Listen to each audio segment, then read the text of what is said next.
Okay, so today is the first day of the Jedidiah SAL along. I am going to be going over how to cut your pattern pieces and any of the notions that you guys are going to need.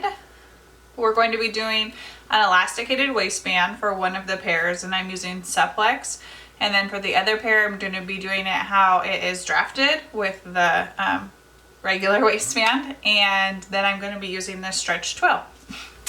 I just wanted to touch on sizing a little bit. So I think I've made 3 or 4 pairs of these now. And when I first did them in the stretch twill, I thought that maybe I would size down since they are drafted more for like a denim with really minimal stretch.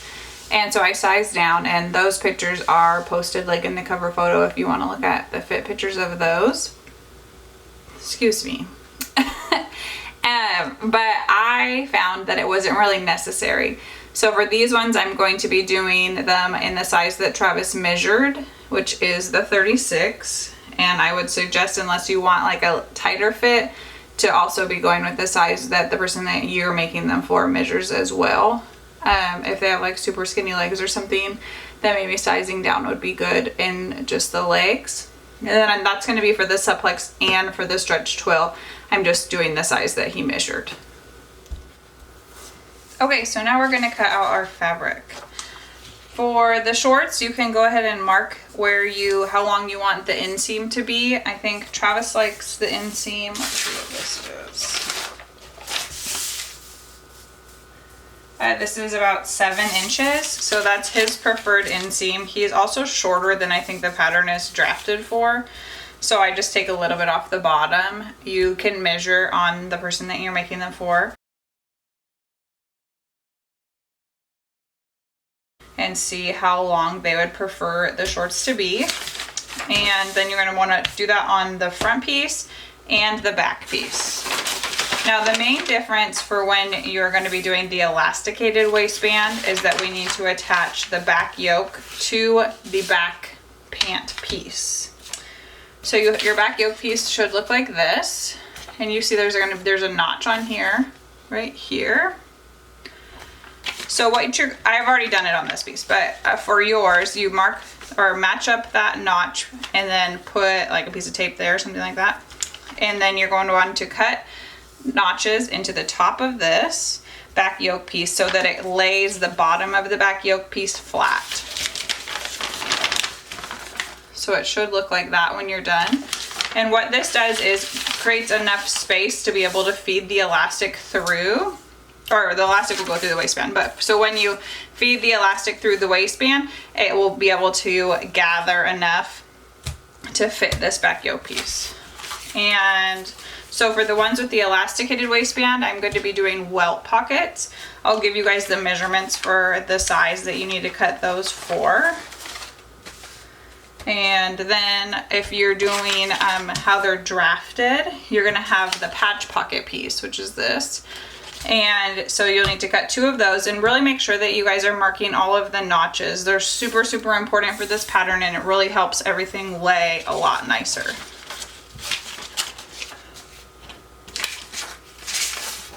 All right, and then for the pocket, the front pockets, the slat pockets, the first time I made this pattern, I thought that the facings wouldn't be showing, but I was wrong. So I had used contrasting facing fabric, and then when I got done with it, I was super disappointed because the facing fabric was showing on the outside and I felt like it looked kind of funny. So you need to know that if you're using a contrasting fabric, you're going to want to use it for the pocket lining piece, this big one. And then use for the 2 facings, use your self fabric if you want the front part of the pocket to be the same fabric as the body of the shorts. And then you can totally do the pants too. There's nothing really different about the pants. So if that's what you're more geared towards, just don't cut off the leg pieces and you can totally do the pants. And then so for the supplies, you guys are going to need elastic. If you're doing the elasticated waistband, I used 1.5 inch elastic, and that worked super great. And so I think I you need about a yard. Travis is a 36-inch waist, so, or size 36. So I needed about a yard for him. And then you're gonna need a 6-inch zipper. And then if you're wanting to use rivets, you could use those as well. And then the button, it's 1/2 inch to 1 inch button. I got some buttons. I don't know if these qualify as buttons, but you apply them with a hammer. So they look like this on the front, and then you just put the back piece in here through your fabric and then pound them down. And they look super professional.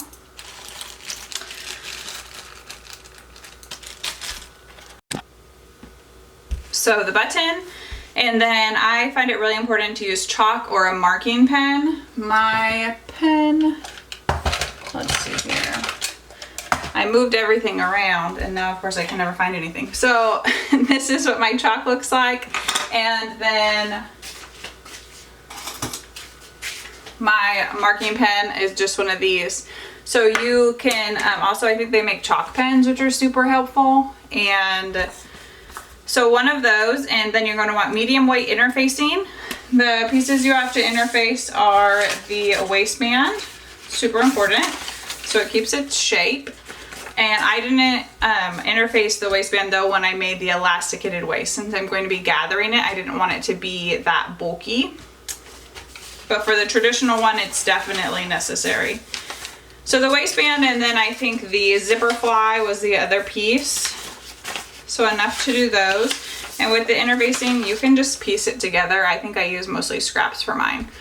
And then bias tape. So the bias tape goes along the waistband seam, and then it can also go down the sides of the legs. So I think I needed about 4 yards. If you are buying pre-made, then you can just get like 2 packs is totally great. And if you're not, I'll show you how to make it.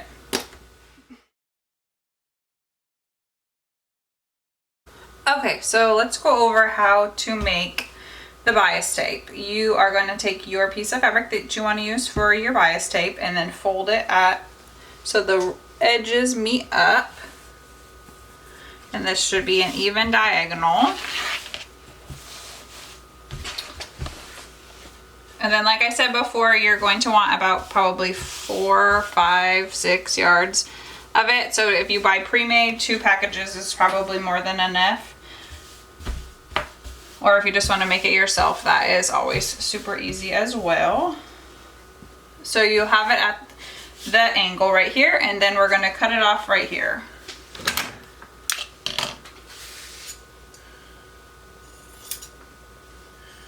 So you just cut right along that raw edge, and then we'll square this up once we get this cut off. Alright, so then you can save this little extra piece for something else. And then I like to fold along the diagonal so it stays even. Oh, actually, sorry, I missed a step. So first you're going to want to cut along the diagonal. Make sure these are even and I don't have any ridges underneath. You probably would iron this first, would be a good idea. And then cut along your diagonal.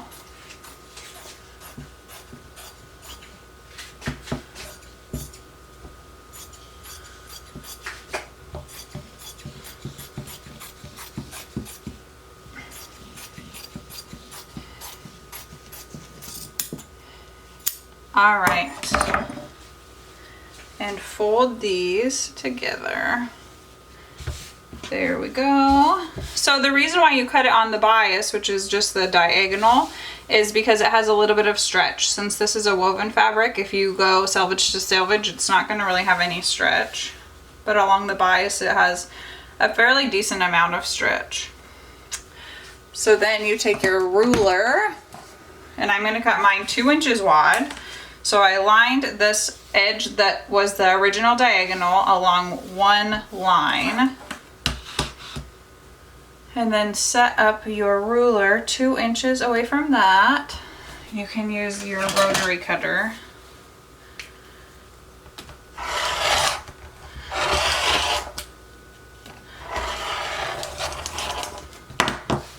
All right, and then keep working your way down every 2 inches.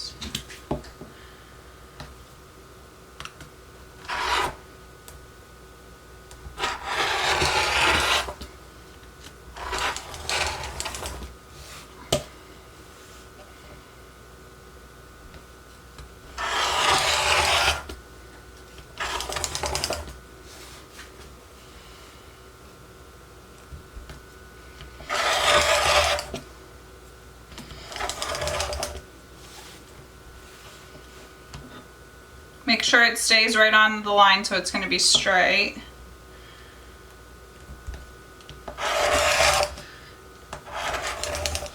And then as it gets smaller, you probably don't want to use the itty bitty pieces. That's kind of more work than it's probably worth. All right, so I'll set this one aside. Then you have all of these strips. So now we need to sew the strips together. At the end, it's going to have an angled edge, and you're going to take your other edge, the one that is the opposite side. So you don't want them to look the exact same. You want it to be the opposite side. And then we're going to put them right sides together. And I just mark the points, or I match up the points. And then I practice opening it to make sure that I'm going to be sewing it the right direction. And you can mark the angle that you're going to sew it at so you don't mess it up. So if you see here, if I open it this way with a diagonal line sewn, it's going to be one straight line. But if I were to sew it across this way, then it would like fold back over on itself and it wouldn't be going the right way. So you can just mark your line, just corner to corner, and then maybe use a clip to hold them together.